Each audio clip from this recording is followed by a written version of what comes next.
Bonjour à tous, j'espère que vous allez excellemment bien et aujourd'hui on se retrouve pour parler Formule 1, on va faire le débrief du Grand Prix de Shakir, Grand Prix qui se déroulait sur le circuit du Grand Prix de Bahreïn également, c'était la deuxième manche dans ce pays de cette année 2020. Et on a eu une course très animée du côté du Grand Prix de Shakir, course qui a été complètement folle, avec énormément de problèmes du côté de Mercedes, un beau carton rouge du côté de Mercedes comme dirait Julien Febvre ou Stéphane Guy pendant un match de football. On a eu également Vettel qui a eu un Grand Prix compliqué, Ferrari en général qui a eu un Grand Prix compliqué, et puis un Français qui s'est illustré, une équipe française qui s'est illustrée également. Depuis longtemps qu'un pilote français n'avait pas fait un podium avec une voiture française. Je crois qu'il faut remonter à Olivier Panis. Et bah voilà, on va faire le débrief de ce Grand Prix de Shakir. On peut déjà faire noter ce Grand Prix. J'ai mis un 18 sur 20. Pourquoi j'ai mis 18 sur 20 ?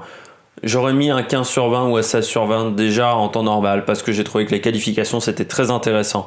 Avec voilà, il y avait un rôle de spotter qu'on a rarement vu en Formule 1 et qui je trouve était très intéressant.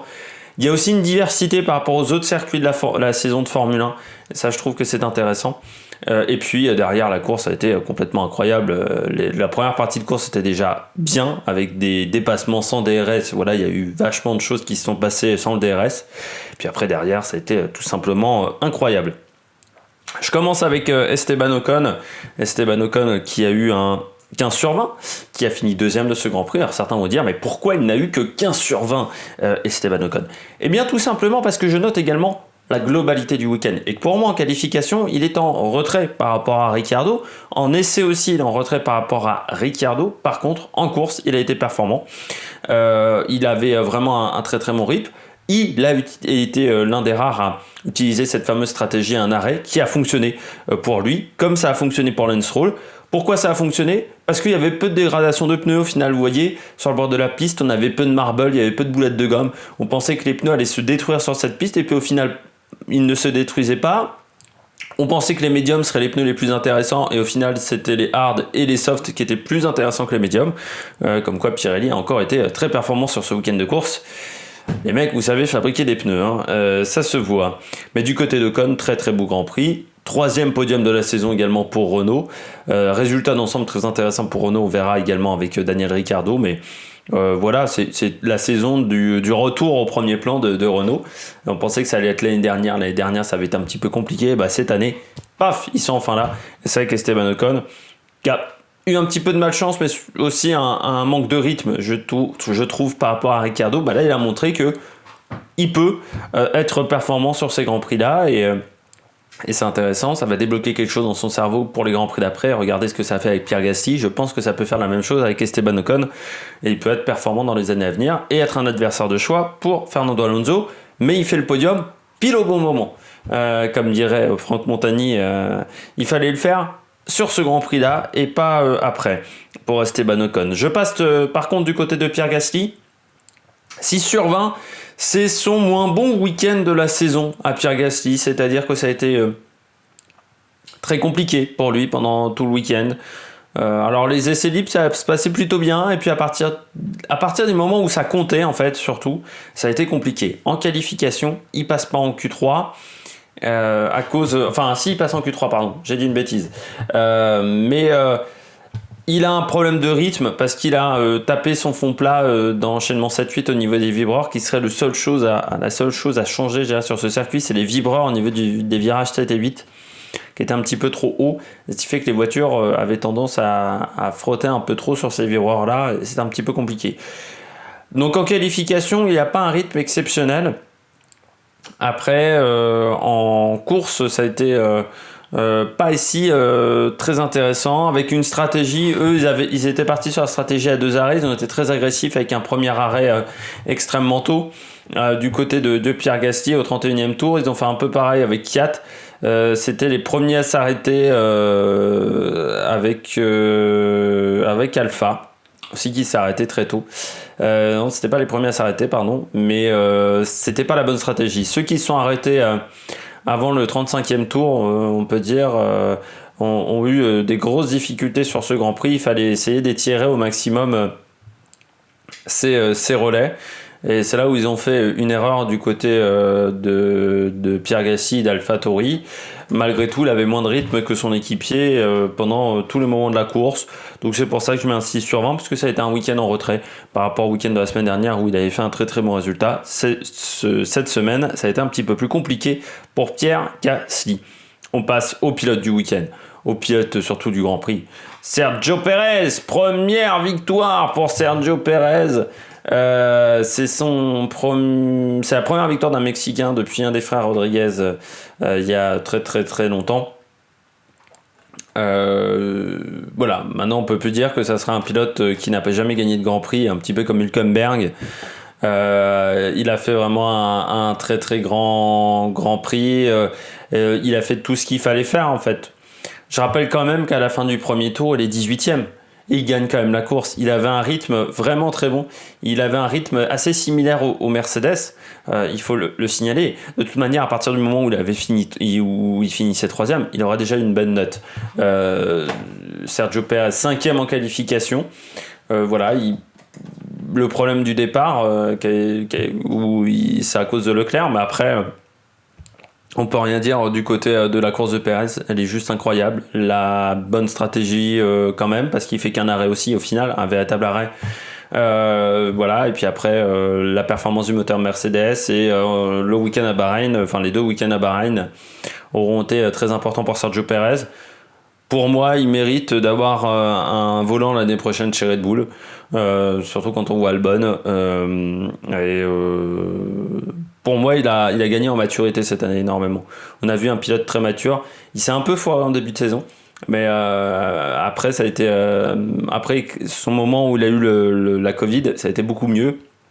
Et il a été ultra performant. Il faut saluer ses résultats, je trouve, à Sergio Pérez, qui ont été excellent à partir de Monza où il a eu des résultats vraiment très intéressants et un podium en Turquie, un podium, enfin une victoire là également. Voilà, ça a été très intéressant de la part de Sergio Pérez qui est 4e du championnat du monde, il ne faut pas le négliger également. Et pas d'abandon à part sa casse moteur aussi, hein. Donc il a été très très fiable cette année. C'est peut-être le pilote qu'il faut à Red Bull pour aller jouer un titre constructeur. Surtout j'ai l'impression qu'il a l'air de... Enfin, quand Verstappen l'a appelé Checo, tous les pilotes ne l'appellent pas comme ça. Demandez à Esteban Ocon, parce que bon, je vais juste revenir sur un truc, mais je pense que les deux ne s'entendent toujours pas, Ocon et Perez, parce que ils se sont pas salués. C'est-à-dire que Stroll et Ocon se sont salués, mais devant les caméras, j'ai pas vu sur les images de caméra qui étaient multiples, j'ai pas vu Ocon saluer Perez. Je pense que les deux ne s'apprécient pas énormément. On passe à Stroll, 15 sur 20 pour Stroll, j'ai mis la même note qu'Ocon parce que la stratégie a très très bien marché et qu'en fait ils ont des week-ends assez similaires, c'est-à-dire des qualifications qui sont pas exceptionnelles, puis derrière une course où ils ont été en réussite. Lui c'est le pilote qui a emmené ses softs le plus loin aussi, c'est un pilote qui sait très bien manager ses pneus quand même, Stroll, un peu comme Perez, et avec les pneus Pirelli il faut savoir les emmener très loin. Après voilà, c'est un peu pareil, c'est-à-dire une qualification assez moyenne et puis après une course de qualité avec une stratégie un seul arrêt. Dommage qu'il n'ait pas réussi à aller chercher Esteban Ocon pour lui, parce qu'il aurait eu un point de plus. Mais voilà, un très très bon week-end je trouve de la part de Stroll. Et il faut saluer ce résultat. J'ai oublié le 16 sur 20 que j'ai marqué pour Russell. Qu'est-ce qu'on peut dire sur Russell ? Il a dominé Bottas alors que je rappelle que Mercedes ne l'a pas aidé. La palette d'embrayage n'est pas à sa main. Les bottines ne sont pas à sa taille. La voiture n'est pas à sa taille non plus. Donc vraiment, c'était les pires conditions possibles pour lui. Il tenait le rythme. À ce moment-là, il finit fort, donc ça montre que physiquement, il est au top aussi. Parce que quand vous avez une position de conduite inconfortable avec des bottines trop petites, les crampes arrivent vite, et lui, il n'a jamais eu les crampes. Donc très, très bonne condition physique de la part de Russell. Le rythme était exceptionnel, il a pris un excellent départ. En qualification, ça marchait aussi très bien, je trouve. Et voilà, derrière, comment vous dire, cette malchance terrible de la part de Russell, qui lui coûte cette place, quoi, cette victoire, elle devait lui revenir, au moins il devait avoir un podium, Et voilà, c'est une malchance terrible, le coup des pneus, une erreur de la part de Mercedes. Donc je rappelle, Mercedes qui lui a mis les pneus de Bottas, alors que voilà, c'est totalement interdit. Alors pour le moment, il est toujours 9e au niveau de mes classements, alors que normalement, c'est ce qu'on appelle une disqualification quand vous faites ce genre de choses. Pour l'instant, il n'est toujours pas disqualifié. On est lundi, il est 11h44, donc on verra si, sachant que d'ici là, je marquerai dans la description ou je marquerai un commentaire que j'épinglerai si la situation a changé du côté de George Russell, qui a quand même eu la bagatelle de 4 arrêts au stand, c'est-à-dire 2 de plus que son ami, son coéquipier Bottas, et pourtant il finit juste à ses trousses. Comme quoi, il a fait vraiment une très belle course Russell, donc 16 sur 20. Vraiment, j'étais dégoûté pour lui parce que c'est un pilote qui montrait enfin son vrai potentiel, parce que chez Williams, il n'a jamais eu des adversaires excellents, que ce soit Latifi et Kubica. Donc moi, je me demande encore quel est son niveau de performance en Formule 1. Je connais son niveau de performance en F2. Je rappelle qu'il avait battu Norris en F2. Hein. Il avait été très intelligent en plus dans sa manière de gérer le championnat. Je sais que c'est un pilote intelligent, mais est-ce qu'il avait la pointe de vitesse en F1 ? Il a montré qu'il avait la pointe de vitesse en F1. Et moi, à la place de Bottas, je serais très inquiet parce que très clairement, il a montré qu'il méritait plus la place de Bottas que Bottas en ce moment. Donc il va falloir que le Finlandais se sorte les doigts du cul, comme on dit de manière un petit peu grivoise. Je continue avec Sainz et Ricciardo. Là aussi, 2 week-ends similaires. Donc je vais dire un petit peu la même chose pour ces 2 pilotes. Grand Prix qui se passait bien. Ils étaient sur une bonne stratégie et puis ils ont décidé de s'arrêter pendant qu'il y a eu la voiture de sécurité virtuelle, sauf qu'ils sont rentrés dans les stands pile quand cette phase de voiture de sécurité virtuelle s'est arrêtée, et donc c'était vraiment le pire moment en fait pour s'arrêter au stand, donc ils ont perdu beaucoup de place à ce moment-là. Et puis après ils sont remontés parce qu'ils avaient des pneus plutôt performants. Ils finissent 4 et 5. Ils étaient 7 et 8 je crois en qualification. Ils font 7 et 8 en qualif. Donc pas une mauvaise qualif, pas une mauvaise course. C'est la stratégie qui leur coûte très très cher aux deux. Donc voilà, 14 sur 20 pour moi parce que ils font quand même un bon Grand Prix. Je continue avec Daniil Kvyat, 13 sur 20. 7ème du Grand Prix, Daniil Kvyat, avec une qualification également en Q3, ce qui n'arrive pas tous les jours pour le pilote russe. Il partait 6ème sur la grille de départ. Un Grand Prix qui lui convenait, un circuit qui lui convenait à Daniil Kvyat, le russe. Il a réussi à se remettre dedans quand même, il faut le saluer, malgré le fait que je rappelle que le week-end dernier, il est impliqué dans l'accident avec Grosjean et dans l'accident avec Stroll. Donc c'était vraiment pas évident pour lui. Il a montré de très très belles choses, je trouve, sur ce week-end de course où il a été solide. Il a fait un Grand Prix solide. La stratégie, là encore, d'AlphaTauri n'a pas été exceptionnelle comme pour Pierre Gasly, mais lui, il a réussi à mieux s'en sortir que Pierre Gasly. Même si en fin de course, c'était un petit peu compliqué face à Sainz et Ricciardo. Après, c'est quand même un bon week-end pour Daniil Kvyat, qui a résisté à Bottas. C'est un pilote qui, pour moi, mériterait de rester en Formule 1 aussi, parce que... mériterait. C'est compliqué de parler de Daniil Kvyat parce qu'il a eu un début de carrière où on l'a beaucoup aidé, Red Bull l'a beaucoup aidé, je trouve, un peu trop, et en sous-estimant Jean-Éric Vergne, je pense, à une époque. Mais sur ces 2 dernières années, l'année dernière, il n'est pas dominé par Albon sur la première partie de saison. Alors après, c'est beaucoup plus compliqué face à Gasly, mais Gasly, c'est un top petit pilote. Donc là où il arrive à saisir quelques opportunités. Après, c'est vrai que le monde de la Formule 1 est assez cruel et que le petit Tsunoda a l'air d'être intéressant. Moi, je le trouve encore un petit peu trop tendre, le petit Tsunoda. Enfin, encore un petit peu inexpérimenté, surtout sur le circuit européen. Mais Honda, je pense qu'il va y avoir un jeu d'influence. C'est-à-dire Honda laissera son moteur à Red Bull s'ils prennent Tsunoda l'année prochaine. Donc, je pense que Red Bull va être obligé de le prendre, le petit japonais. Après, c'est un pilote qui a l'air d'avoir un énorme potentiel, mais peut-être encore un peu trop jeune. Et du côté de Kvyat, il finit bien quand même.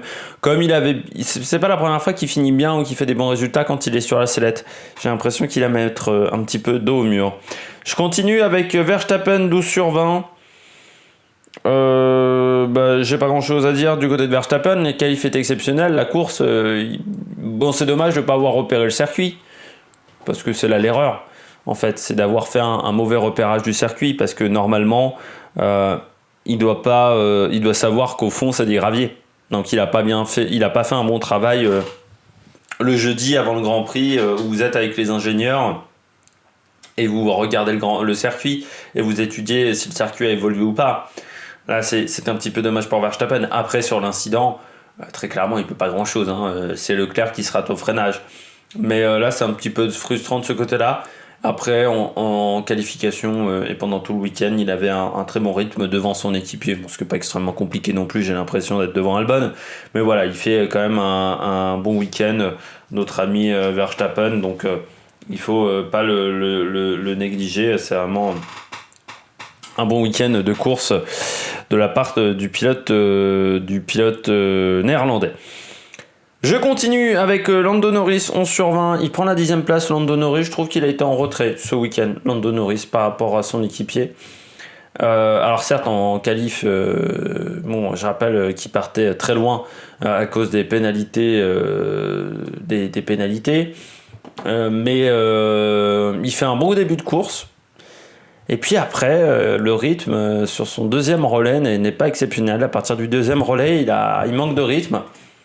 Et derrière, je trouve que c'est compliqué pour lui en fin de Grand Prix. Voilà, il s'est arrêté un peu tôt.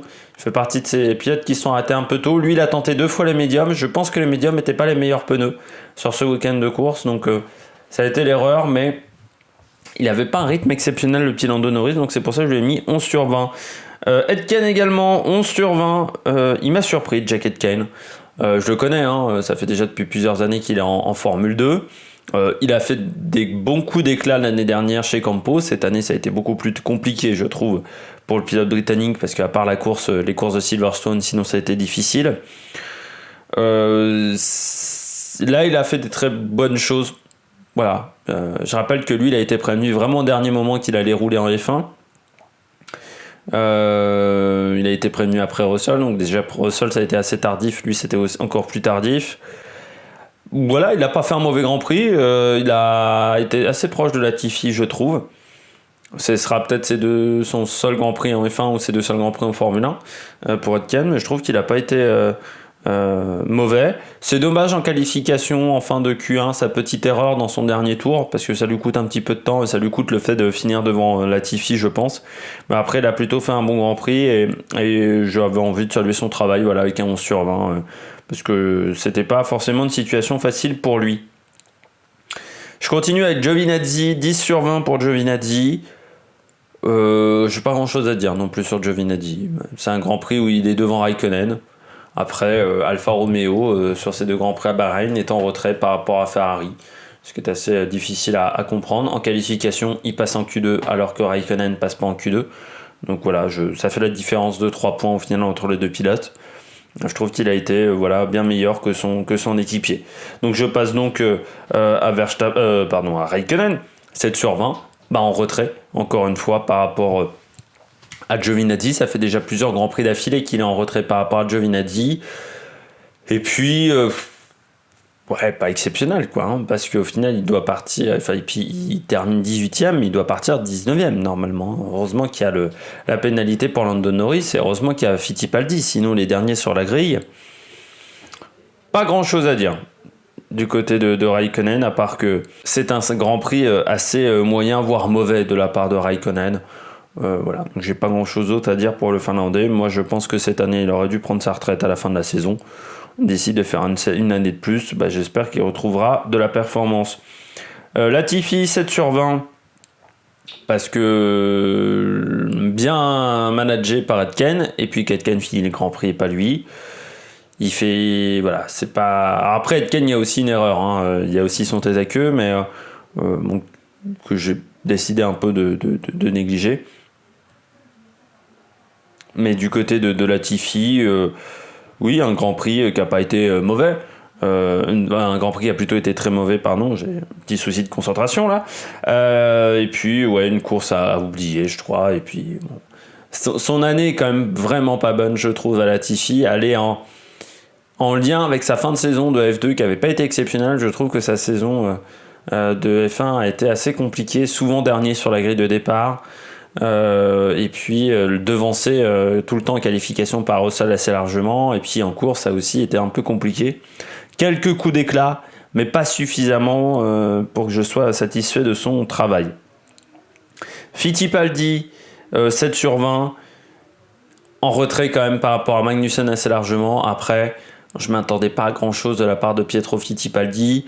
Je rappelle que cette année il faisait de la F3 japonaise, donc il y a un gap de performance qui est énorme. Il n'a jamais fait de F2.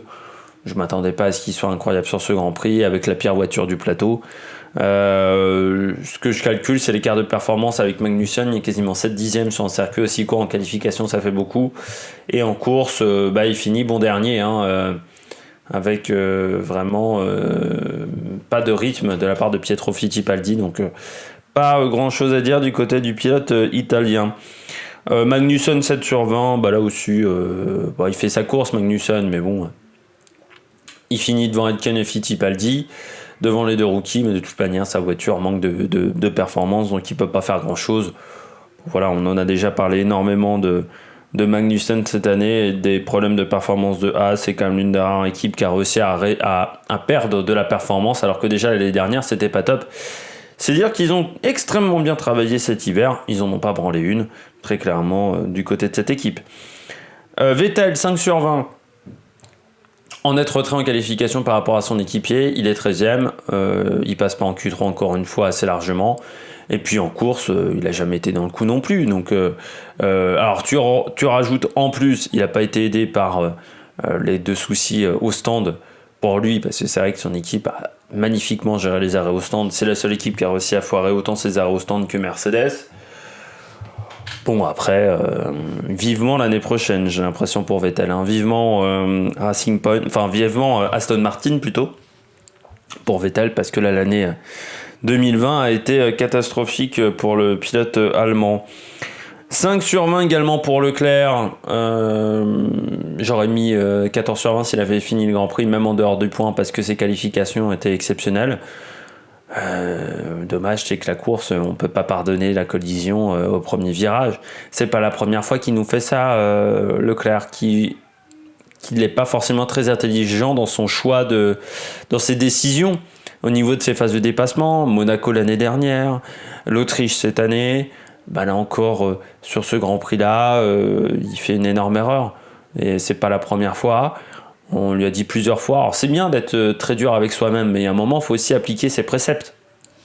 Il faut aussi apprendre de ses erreurs. J'ai l'impression que du côté de Leclerc, c'est assez rarement le cas. Et puis je finis avec Albon 4 sur 20. Bon, il finit 6ème du Grand Prix sans avoir été performant, sans avoir été dans le coup. Il finit derrière quand même de Racing Point, de Renault, une McLaren et juste devant l'AlphaTauri de Daniel Ricciardo, malgré une stratégie qui était plutôt bonne de la part d'Albon. Derrière il n'a pas de rythme et pour moi il ne mérite pas de rester en Formule 1 aujourd'hui. Il va falloir qu'il retrouve soit repassé par la F2, mais aujourd'hui il peut pas rester en Formule 1 une année de plus pour moi dans une écurie de pointe. Et puis Bottas 4 sur 20 parce que dominé par Russell quand même en course. En qualification ça a failli être la même chose, en essai libre il est derrière Russell. Et puis la course n'est pas bonne, il n'arrive pas à se défaire de ses adversaires, contrairement à Russell qui remonte bien au classement. Il finit juste devant Russell, alors que Russell a eu vraiment une course catastrophique au niveau des arrêts au stand. Alors lui, il a eu un arrêt extrêmement long, mais il n'en a pas fait 4. Russell, il a fait 4 arrêts, et au bout de 3 arrêts, il se battait encore pour la gagne. Donc jamais dans le coup, très très loin de Russell après le premier arrêt au stand. Il est à 8 secondes de Russell. Russell avait aussi un problème de capteur, un problème technique, et pourtant il n'arrivait pas à revenir sur Russell. Donc il n'y a pas grand chose à dire de la part de Bottas, à part que c'est très inquiétant de la part du Finlandais, et à sa place, il faudra vraiment sortir les doigts du cul dans les mois à venir. On passe au classement tout de suite. Classement pilote, donc Lewis Hamilton, champion du monde, qui je pense ne marquera pas plus de points, donc 332 points. Bottas 205 points, donc l'écart est de 16 points avec Verstappen, donc normalement ça devrait être bon pour la deuxième place au classement pilote. Sergio Perez qui est désormais 4ème avec une petite avance sur Ricciardo qui devrait également tenir normalement vu qu'il y a quand même 13 points entre les deux. On retrouve ensuite la bagarre pour la 6e place du championnat entre Leclerc, Sens et Albon. Les 3 pilotes se tiennent en 5 points et à 11 points on retrouve Lando Norris. Puis pour la 10e place, belle bagarre entre Lance Stroll et Pierre Gasly, 3 points entre les deux. On retrouve ensuite Esteban Ocon 12e. Assez largement devant Sébastien Vettel et puis Dani Kiat 14.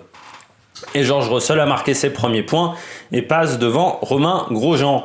Au classement constructeur, Mercedes devant Red Bull assez largement. Et puis ensuite, on retrouve Racing Point avec 10 points d'avance sur McLaren. McLaren qui compte 12 points d'avance sur Renault. Avant le dernier Grand Prix de l'année, ça devrait se maintenir comme ça au niveau des positions. On retrouve ensuite Ferrari, AlphaTauri, Alfa Romeo et Haas. On regrettera du côté de Renault un manque de constance dans les résultats, avec parfois des résultats excellents et parfois des résultats beaucoup moins bons du côté de l'équipe française. Eh bien, j'espère que vous avez aimé cette vidéo. Si vous avez aimé cette vidéo, n'hésitez pas à réagir dans les commentaires, à vous abonner à la chaîne également en mettant la petite cloche, comme ça vous êtes au courant des dernières vidéos qui sortent sur la chaîne. Et puis n'hésitez surtout pas également à mettre un pouce bleu. Allez, à la prochaine sur l'Amérique Production. Ciao, ciao.